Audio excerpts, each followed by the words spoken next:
Hello, RSA 2025. And so to tee us up here, I've got three august CISOs. I'd like you guys to introduce yourselves, and then we're going to tee up some perspectives on data protection, okay?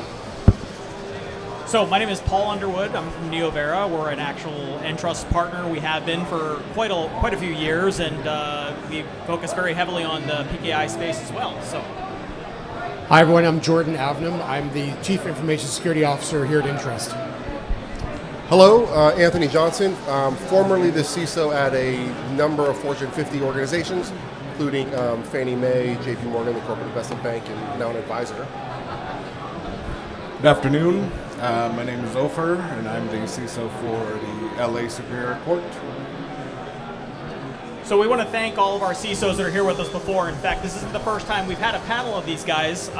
So we've actually done a few Bright Talks on Entrust's channel on Bright Talk earlier this year and last year about different topics within data security.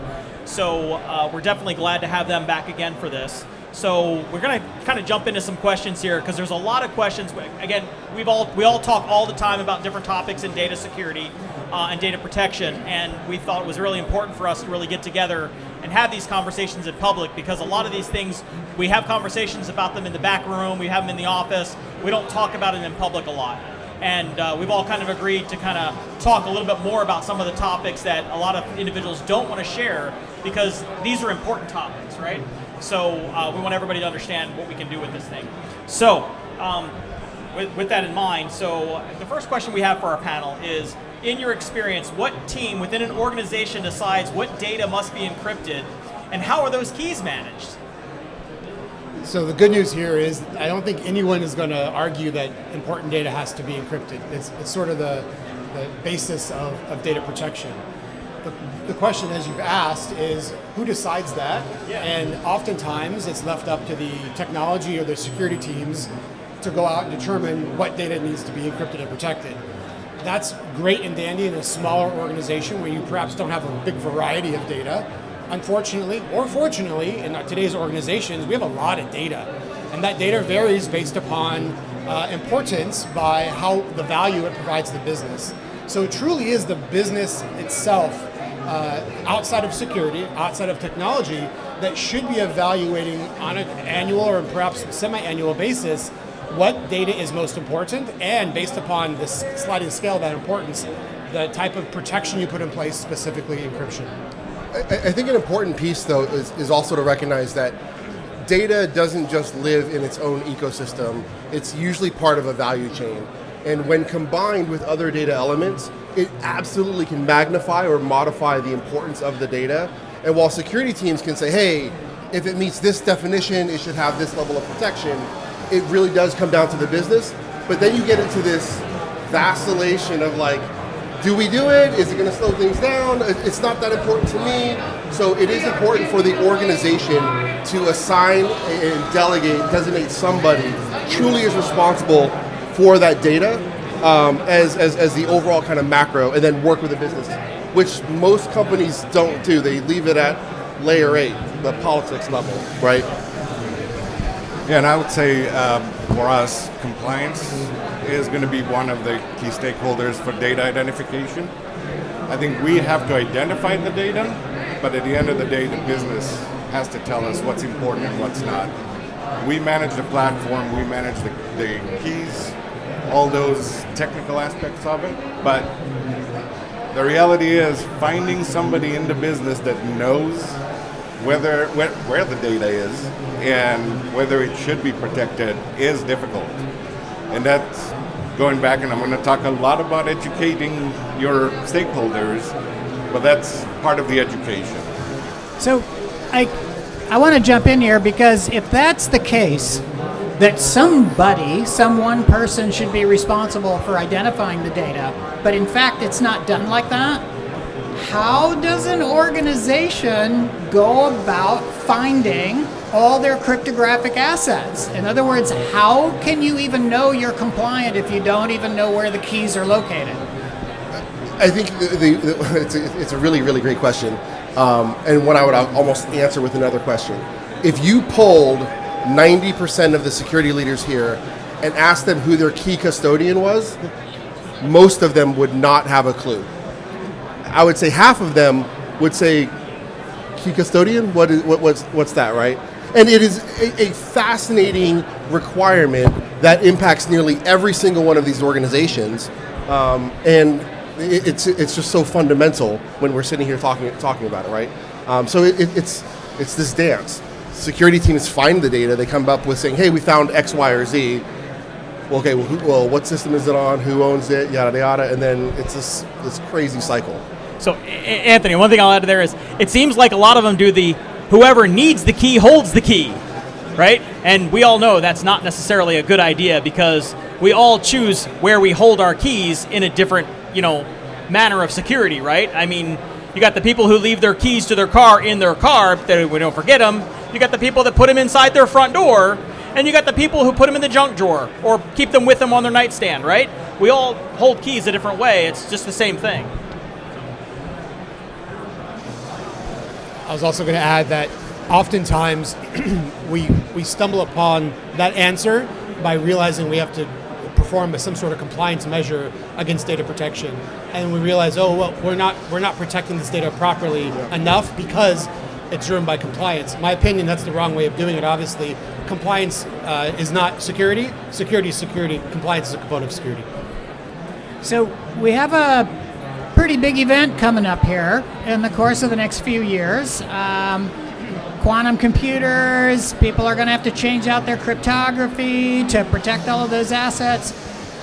How do you go about finding all your cryptographic assets so you can be ready for an event like this? What are your opinions on that?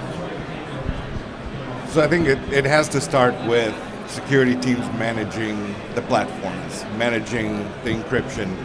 Right now, the reality is we have developers all around an organization that create and manage their own keys. Most of them keeping the keys at the same server where they actually use the encryption. And so if we actually start off with a strategy that starts with policies, procedures, platform that manages the keys and issues the keys, then we'll get to that point. Otherwise, it's going to be extremely difficult to really identify where everything is. Do you remember the end of the movie Fight Club?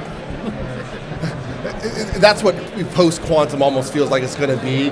The reality here is that the world of cybersecurity has what I call the walls. We have these very large organizations that can afford to have the in-house expertise, the top-of-the-line tools, and then you have the rest of the mid-market. And the middle market, in the US at least, accounts for at least 56% of our GDP, right? And there's a tremendous amount of data, tremendous impact to consumers, and so they don't have the expertise nor the funding to have that in-house. They have to rely on partners that they can trust who've kind of walked this path, who can leverage the years of experience to then say, hey, this is what you need to do, this is how we bring that together. Post-quantum is going to be fascinating, not because of everything that's going to be in the future, but everything in the past. All the, everything that just suddenly becomes a reality. And I think the canary in the coal mine is going to be when you see all the Bitcoin wallets get dumped. Then we'll know we're at post-quantum. Yeah, I was going to say. Really quick, I'll just add that if you're starting a company today, starting from ground zero, opening a company, this problem is much easier to solve with specific focus. Start day one, these are the cryptographic algorithms we're going to use. We're going to use this key store. We'll store our secrets here. Everyone must use this process to manage it. Unfortunately, that's not the world we live in. Most of our companies have started decades, perhaps even centuries ago, and they've grown over the course of time. That's what's causing this problem so hard, being this problem so hard to solve. We actually need a set of tools or a tool to bring this all together in one centralized location to make it easier for us to solve. Yep. I was going to add one quick thing too. So one of the biggest problems that I find out with security managers nowadays, CISOs, director of security, whatever it is we almost have to have that political connection with other people in the organization, where most of us as CISOs want to focus on security and protecting the business and doing what we need to do.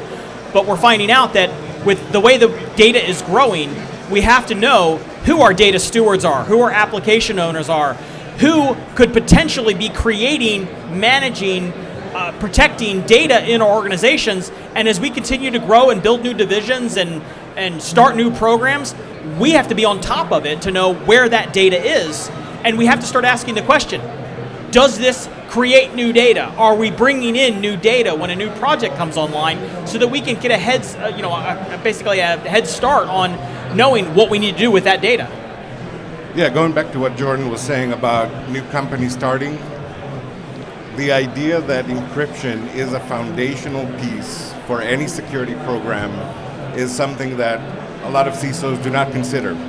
It's something that you get as part of your Microsoft agreement. It's, you think of encryption, you don't necessarily think about something that you have to do outside of the tools you have with storage devices, with all those different things.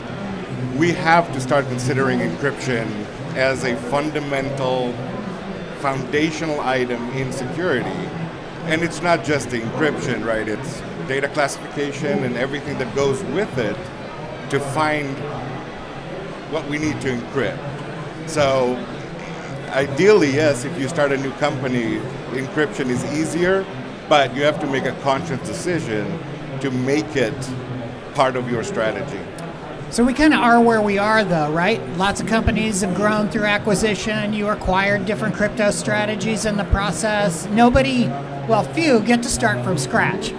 So the question I have, and you guys, you don't have to answer this personally, but how trusting do you think CISOs are in general of their encryption strategy, or do they even have one? Yeah, I'm going to start with a question. What's an encryption strategy? For most CISOs, encryption is an afterthought. It's not really, and it's not for lack of want. For a lot of us, it's an education problem, right? We don't understand encryption. I think PQ is one of those events that you have once in so many years where you have a chance to do a reset. But again, it starts with education, it starts with partners and companies like Entrust to educate CISOs on what is actually encryption and what is best practices around it. I think there's this challenge that security leaders do have, though, is that when they talk about encryption, it almost sounds like you're talking about identity. And it's like, okay, it's something we should have already solved a long time ago. And it's difficult to go to a board and say, hey, by the way, we haven't figured out or sorted this encryption thing. Because the board, they're like, I'm not an IT or tech guy.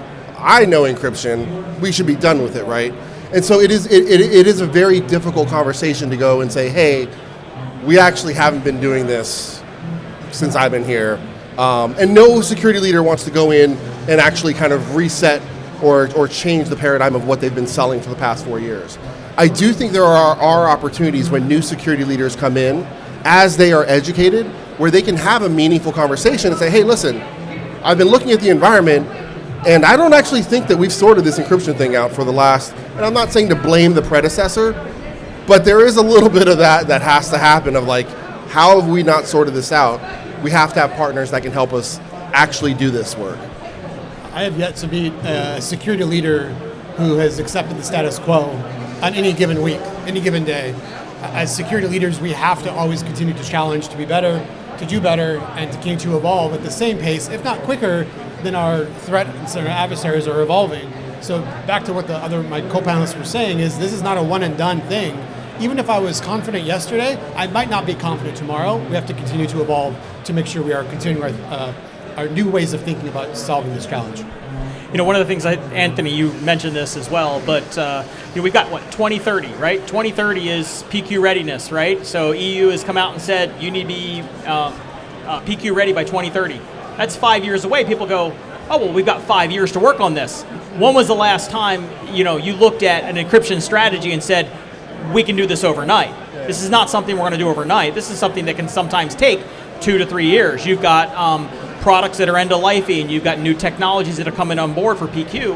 And one of the biggest things that I feel that we have to understand is, when was the last time? We have meetings all the time in our organizations about strategy for this, strategy for that. When was the last time your organization sat down and said, let's have an encryption strategy session? What do we need to do? Where are we going with encryption? What kind of data do we have today? What kind of data are we going to have tomorrow? So that we know what is going to need to be encrypted in 2027, in 2029, or when we hit that deadline of 2030, where do we stand? And I would add, though, it still fundamentally comes back to the question of who in the organization owns encryption strategy, right? Because a lot of security leaders might be like, well, that's actually more of an IT thing, they handle it, and the CIO's like, no, it's more of a cyber thing, they should be doing it. And everybody's kind of just pointing the fingers, and 5 years turns into 3 years, into 2 years, and then it's like, okay, we have a year. Like, somebody has to wear this hat, right? And I think if they have to stand up. You have to. So what kind of tools do you think are available to folks like yourselves to figure out what you got and what you can do with it? No, nobody wants that one. No tools. Well, reality is there's a lot of tools out there. The question is, did we find the right tools that meet what the organization's needs are that we can do a holistic approach at, right? Because there's a lot of tools you can piecemeal together to build a strategy. But we need to look at comprehensive solutions as one of the keys that we have to look at, I think. So I feel like I'm chatting too much, but there's this. I always say it's not the most innovative tools that matter; it's the most integrated, right? And even more important than tools is actually having a partner that can sit down with you, understand the lay of the land, the business dynamics, the organization. What do we have today, and how does this all play out? Because if you have a great partner, they're going to say, "Hey, you're not actually ready for a tool. You're ready for a spreadsheet, and we need to talk about. You're ready to have a talk about compliance, and then we grow into a tool, right?" And I think having that partner with the right expertise that can then bring that as a full solution is probably the most important step. Build that strategy. Have to, absolutely. Yeah, I'd also say that for us at least, there's a lot of people that have been in a court for 20 some years and more. There's a lot of tribal knowledge. There's a lot of people that you can tap that will let you know if they're using encryption or quote unquote their encryption anywhere in the environment. Specifically our developers, our business analysts. And I think before you go into a discovery tool and all those, there's a lot to be gained just by talking to people and really understanding what they're doing now. Let me share one last example. I was working with a customer that last year they do a lot of acquisitions, and they acquired a company who had been breached, but the company told them, hey, our data was encrypted, it was social security numbers. Great. They found out that the company only encrypted the last digit of the social security number, right? Which makes absolutely no sense. 1 in 10 chance. And so it is even just a basic understanding of, okay, what do you mean when you say it's encrypted, right? Because there are people out there who are like, oh, we encrypted the last digit, we're good. No, that's not good in any world, right? So getting to basics, understanding the terms, understanding the fundamentals, building a strategy. So, you know, it's funny. Here's a funny story, right? Because when you want to talk about security and compliance not being the same thing, I remember going in and doing a compliance assessment once, and we asked a company, "Do you have encryption on your databases?" Sure, we do. The encryption software was sitting right on the database server. It was the box was right on top of the server. It met compliance. That's what their compliance said they needed. So, one other thing. Again, we've talked about, we kind of hinged on this a little bit, but how have companies prioritized preparing their security for post-quantum computing? The first step that you need to take is understanding that what post-quantum computing is, what challenges your company is going to face. And that's a lot of conversations with executive leadership, with the board, and establishing accountability. We've talked a little bit about that for the individuals responsible for helping solve this problem. You need to align budgets. You need to align processes and people to solve this problem. It's that first pre-planning stage. Before you can do anything, acknowledging the journey ahead of you is the first step. Yes, I think for us it starts a lot of conversation at the executive level on post-quantum. They hear a lot about it. They don't understand it, but they hear a lot about it.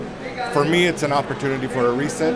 It's an opportunity to do a PKI revamp altogether in how we do things. Our developers know that they're going to have to change their certificates. They're going to have to change keys all around. This is the opportunity for us to really start at the foundation, put a system together, a tool, a process, policies, all the gamut that will get us to now being able to manage it moving forward. I think there's a lot of things also coming down the pipe, really, when it comes down to post-quantum and certificates and encryption over the next few years, that we've really got to go into it with our heads on a swivel, because again, we've got certificates changing their life cycle dates, right? We have post-quantum encryptions that have been approved. We got more post-quantum encryption algorithms that are in the pipe right now looking to be approved. We have, and again, post-quantum encryption is not going to be done just on a standalone computer, right? We're going to have dedicated hardware to help with that encryption mechanism, I think.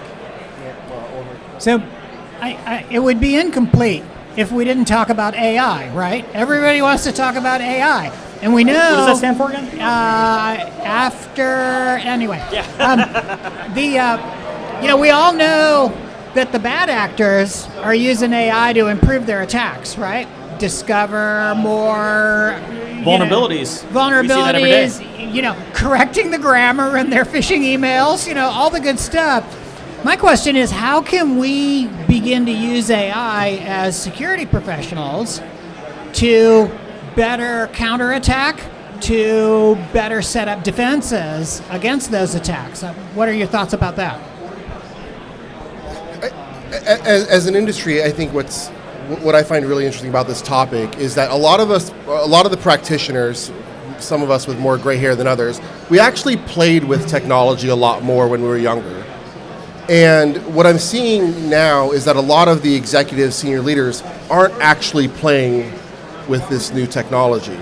So it's really interesting where they're making decisions without actually understanding, like, oh, you can do this thing, and you have these bad guys who are literally iterating through stuff, like really, really rapidly. What I would actually suggest is that security leaders pull together cohorts of some of their younger staff and say, hey, what does this look like? Let's play with this a little bit, so that they can actually understand where this goes, what this can do. I made a funny post about a week ago on LinkedIn, and it was a fake version of me saying, great seeing you at RSA. And I actually had a number of security leaders who were like, did I miss RSA? Right? And so, and I'm like, dude, that's a much skinnier version of me. But two, like, no, you didn't miss RSA. It's 100% fake. And they didn't even realize that was a possibility. So that's super basic, but I think it's important for security leaders to figure out ways to incubate, play with the technology, see how it intersects. Because our users aren't trying to do bad things in general.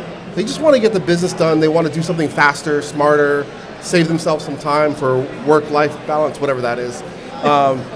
And I think we have to kind of meet them there along the way.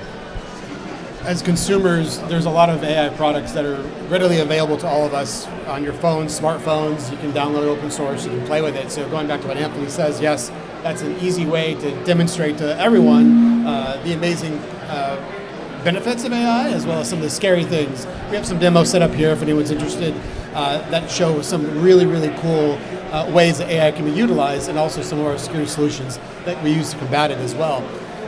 Deepfakes are occurring at an alarming rate. This is nothing new. We know it's getting worse. 1 in every 5 minutes. If you stop and think about 1 in every 5 minutes a deepfake is occurring, what type of impact that's having on our general ecosystem, not just financial system, but in general, 1 in 5 minutes across everything, that's pretty scary to think about. So we also, as security practitioners, should be using AI on the good side to say, hey, how do we combat this? And that's exactly how AI should be utilized. Yeah, we're using AI right now for identification. So really finding where we have keys sitting in our environment exposed. That's Copilot, that's GitHub, that's all those locations where just throw AI, go look for those, and then we get some information. Anthony, are you proposing kind of an AI honeypot for security professionals? Is that what we're talking about here? Almost, kind of. I think that the rate of technology adoption and growth right now is just insane. And we as leaders have to come up with new ways to experience them, right? And it could be, like you said, sitting down with vendor partners who are building the stuff out and being like, hey, here's some crazy use cases that maybe you didn't know about.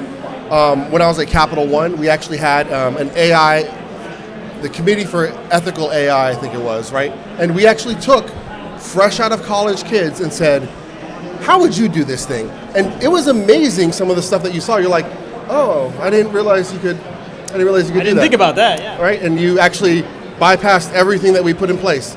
All right, let's go back to the drawing board, right? We have to come up with ways to really incubate, because we're not the ones sitting down back in the day analyzing snort packets anymore. Well, remember when we came to RSA and RSA was 50 vendors and a few hundred of us? So, I mean, a few of us have been coming that long. So, I mean, this has changed over the years. I mean, the amount of vendors that are out there in the space, the amount of vendors you're going to see that do different things within, again, security organizations that can help you. A multitude of tools doesn't help you if you don't have a strategy, right? And if you don't have an encryption strategy, if you don't have a good, as Ofer and I were talking last night, that defense in depth from the perimeter being crunchy all the way down to the center being crunchy, right? Or was that you? It was one of us last night that had this conversation. But apparently that's all we talk about is security, because we went out to dinner and all we talked about was security. So, yeah, exactly, right? So, but and here's an interesting question, though, right? So, what key regulations or maybe lack of regulations do CISOs have and the ability to consider when driving their compliance policies and trying to take care of protecting the organization?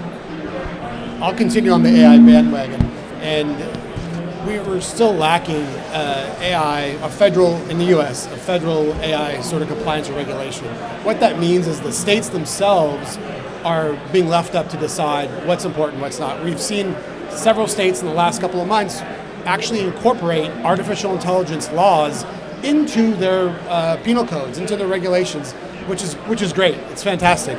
Now, from an enterprise perspective or a corporation perspective, it goes back to our conversation about what's important. So we also have to understand that with artificial intelligence, there's a level of risk that we're going to take by using it in our products and services. Also, there's a level of risk that we want to take because it makes our products and services better. So it comes up to the risk tolerance of the organization and how it's going to make our products better that we want to utilize AI. Yeah, so I think encryption has been part of regulation for 20, 30 years now. It hasn't moved the needle just because it's compliance. I think there's an approach that we have to take on educating ourselves on the fundamental role of encryption.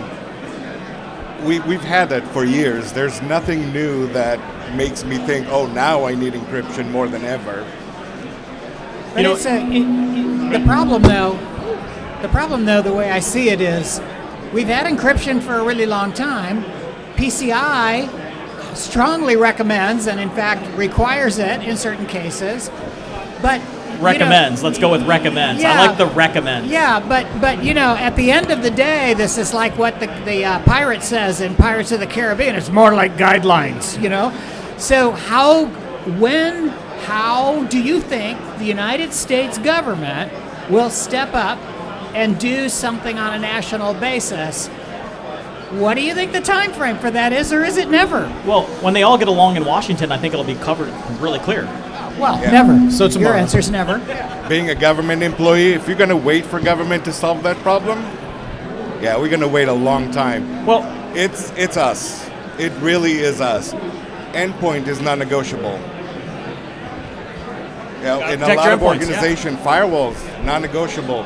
We need to make encryption non-negotiable as part of our programs. Well, and Amen. there's a few of us that have worked in quite a few fields before. And Ofer, you've been everything from high tech to government to city and local government as well. So, and Jordan, you've worked in quite a few. Anthony, you've worked in quite a few. Same with Ed and I. Every time I talk to somebody in a different organization or a different industry vertical, people go, well, but it's different. But it's different in my vertical. But it's different in my vertical. What I have noticed is there's a lot of things that might be different in a vertical from healthcare to financial. But when it comes to protecting our data, when it comes to protecting our endpoints, when it comes to if we're doing the right security mechanisms up front, if we're making sure that we've got the right prevention policies in place, if we're meeting whatever, not only guidelines that we know that we need to meet, but also the general security functions that we've learned from coming up in the security ranks, we're going to provide better security. I would take this back to, again, the high wall problem, right?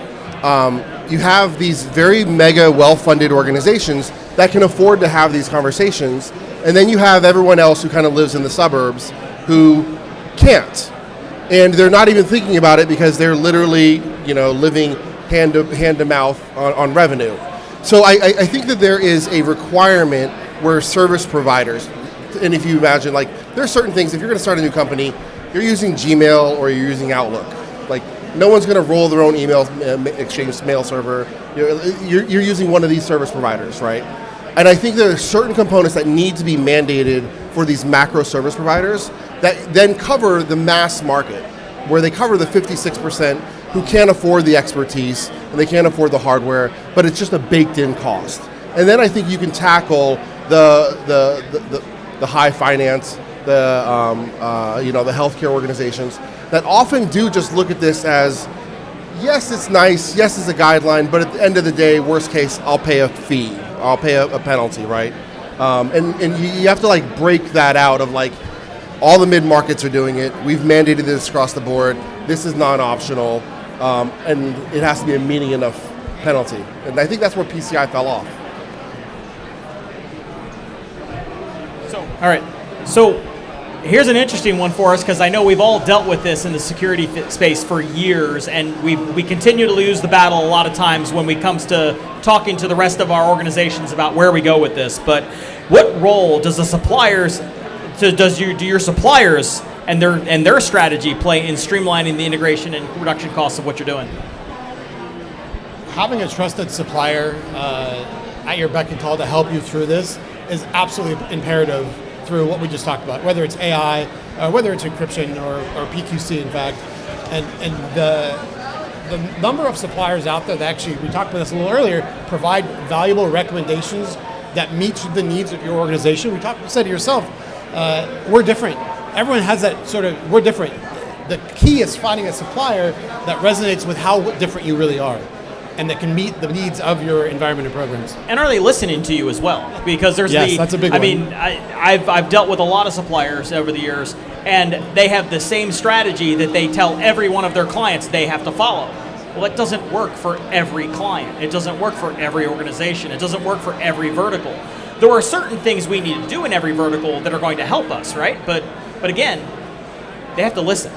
Yeah, I think one of the things that should happen is that there are powerhouse central organizations like FSISAC, FSARC, the RHISAC, where imagine FSISAC mandated that all suppliers meet this standard level of encryption, data strategy, X, Y, or Z, everybody else suddenly benefits from that, right? One of my favorite examples is, and I pick on software vendors for this, is why are there still the top 100 most used passwords, where password 123 is still valid? That should be actually just banned in every application that's written. But it's not. Why? Because the large organizations have never said, hey, by the way, you need to hard code that password 123 is not acceptable in the app. So you have founders and developers who never write it. But if they did, we wouldn't have that dumb top 100 list anymore, right? And so if we could do certain things like that through these large organizations, the ecosystem could benefit from the collective wisdom, the collective pricing power, and then we could have more aggressive conversations, I think. I'll throw one other thing out there as well in the same category, right? Is how many times have we heard of the supplier being the loss of the data? I mean, if we're not looking at our third-party suppliers, if we're not looking at who has access to our data, then we've got another problem. So we talked about how many different suppliers are represented here in this hall. And everybody's got their own thing, right? I protect this thing, I protect that thing, or I manage all the different protections. Is supplier consolidation? Is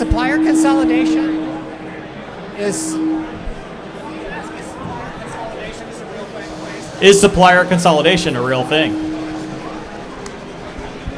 Not in my world. No. Everybody talks about platforms and, I can do everything you want. I like to see different points of view, different suppliers. I do like the idea of integrations, but going back to encryption, the standard should be the same, right? So how you do what you do is different, but the standard itself should be the same across all suppliers. There are some clear benefits to supplier consolidation, especially when there's cost as a driver, or perhaps there's functionality as a driver. Over-consolidation is a risk as well that we should be talking about. You don't want to put all your eggs in one basket. There's a balance. There is a balance. And so when you have the opportunities to consolidate or to utilize the same supplier for multiple functions, there's most likely benefits. You winced. I want to hear this. Yeah, so I think there's arguments to be like, certain technologies you're like, hey, we're not going to consolidate. But then you look at where we are with Amazon or Google or Azure, and that's massive consolidation, right? And it's a massive consolidation of risk that we've all just kind of accepted. We're like, well, if they go down, everyone else in the world goes down too, so I guess we're okay with doing that, right? And you're seeing massive investments from organizations like Palo and Microsoft, who are absolutely betting on mega consolidation. And I think it is an interesting conversation when you say, okay, we don't think it's going to happen, but there's billions of dollars of funding, research, purchasing, acquisition that is betting on the exact opposite. And then all of a sudden if Microsoft buys something, it seems to be free for the next couple of years, right? And it's hard not to consolidate when it's free, right? So I think we are in that crux. I do think there's always a space for truly innovative solutions. But it's kind of a wait and see, but I think consolidation is already here. So before we get into final thoughts, I want to thank everybody for taking their time to come out here to RSA, to be on this panel with us. I know that each one of these individuals over here that we've been talking to today all have 30 plus years of experience working in the security industry, trying to help and do what they can to be, to build better organizations and better protect organizations. So I want to thank everybody for that. But just in final thoughts, where are we going in this area? Where are we going with data encryption? Where are we going with data for security? Are we going in the right direction? I think we are. Slower than what I would hope, but yeah, I think we are going in the right direction. There's recognition that very fundamental things should be non-negotiable. I think technologies are coming out that makes it easier, and I think education is advancing. I don't think we are. So I'll take the counterpoint. I haven't seen encryption prioritized enough in cybersecurity budgets. I'm seeing other things that are fancy Gartner buzzwords of the quarter of the year that get prioritized. And this, to me, is a fundamental lack of understanding. I think there's, as you mentioned, an education component. So I think that there does need to be a pretty seismic shift in people acknowledging the severity of the problem and finding organizations that can actually say, hey, we've done this, let's walk you through it. With PQC on the horizon and Q-Day looming 5 to 10 years, we don't know exactly when. We don't have a choice. This is not something we have the luxury of waiting to do. We have to do it now. So if it's not being done, it needs to be done now. You know, it's funny. When was the last time we saw a headline and it says, data stolen from company X, but don't worry, it was all encrypted? That'd be a good one. Thank you all very much. Really Thank you, guys. appreciate Great you to be here. coming Thank you. here. Thanks a lot, guys.